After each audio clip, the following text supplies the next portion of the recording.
भावांनो, काल तुम्हाला सांगितलं तसं गेलतो आम्ही व्यापारी मंडळ आणि अजिंक्य तारा मंडळाचा आगमन सोहळा बघायला. पहिल्यांदा गेलो व्यापारी मंडळाजवळ तर एकदम खतरनाक सुरुवात झाली.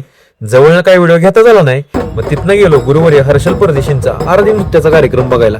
हलगीच्या तालावर कार्यक्रम एक नंबरच चालला होता. पुढे करवीर निवासिनी आई अंबाबाईचं दर्शन घेतलं आणि पुढे जाऊन महाराजांना मुजरा केला. त्यांच्या पुढे क्रांती नाशिक वाजा होता. थोडा वेळ त्या बोर बसलो.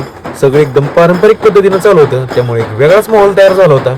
आणि मोती चौकात ही दिदी रांगोळी काढत होती. बघता बघता तिने एवढी मोठी रांगोळी काढली की सगळेजण बघतच बसले. तिथनं गेलो आम्ही गंधताराचं वादन बघायला. त्यांनी पण लय जोर लावला होता. एक नंबर वादन करत होती. गणपती जवळ जाऊन काही व्हिडिओ काढता झाला नाही, कारण गर्दी पण लय होती.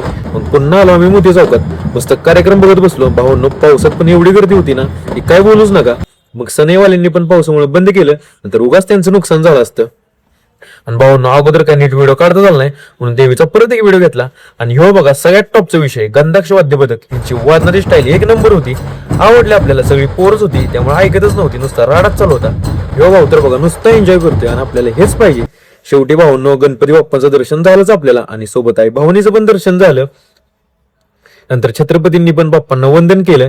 नंतर आले अजिंक्य तारा मंडळवाले. यांनी विशेष हार्ड केलता. एकदम टॉपची लाइटिंग लावली होती. तिथनं शेवटी गेलो आम्ही. लाईटचा सेट जिथं लावला होता तिथलं वादन बघायला. भावांनो, पैसेच पेटले. आणि हीच ताकद आहे खरी पारंपरिक आगमन सोहळ्याची. एवढा पाऊस असून पण एक माणूस पण जागचा आला नाही. आजच्यासाठी एवढंच. व्हिडिओ आवडला असेल तर तुमच्या ह्या भावाला नक्की फॉलो करा आणि आपल्या युट्यूब चॅनलला सबस्क्राईब करायला विसरू नका.